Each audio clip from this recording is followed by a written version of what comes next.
حضور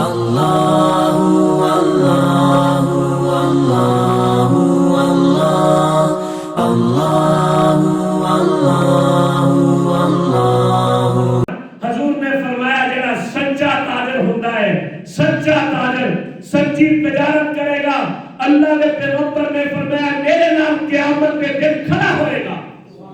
میرے ابو بکر عمر عثمان نہ صدیقین نہ شہداء نہ سچا تاجر کھڑا ہوئے گا۔ جھوٹ نہیں بولنا، انہوں نے یوں ڈرم نہیں لینے، اسی سچی بات کرنی ہے۔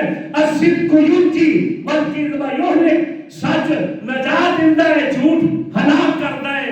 اسی غلط بات نہیں کرنی، سچی بات کرنی ہے۔ سارے عزم کرو میرے نال انشاءاللہ آج کے بعد سچ بولنا۔ اللہ سچیاں میں ساتھی ہوندے نے۔ تاجر جہاں سچا ہوئے گا، تاجر جھوٹ بولتا ہے نا جدوں تاجر، اج تاجراں دے کام چ برکت کیوں نہیں؟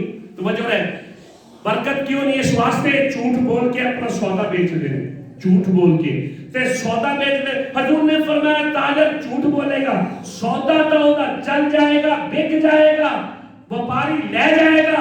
حضرت نے فرمایا برکت ختم ہو جائے گی۔ جب برکت ختم ہو گئی دکھاؤ نہیں بڑھے گا، پھر کہے گا اگلا بیچ جائے، اگلا بیچ جائے، اگلا بیچ۔ اس چکر کے اندر ہی مر جائے گا۔ جب وہ سچ بولے گا اللہ قناعت والا رزق دیں گے، حلال والا رزق دیں گے، صبر والا رزق دیں گے، برکت والا رزق دیں گے، اور اللہ کے راستے خرچ کرے گا، دل نہیں کہے گا نہ خرچ کر۔ حلال کی برکات ہے، حرام تباہ کرتا ہے، حلال بڑا پڑتا ہے، اور حلال دوام ہوتا ہے، ہمیشگی ہوتی ہے، اللہ پاک کو بڑھا دے گے۔ تو جھوٹ نہیں بولنا، عزم کیتا ہے جھوٹ ہے انشاءاللہ کہو جی آواز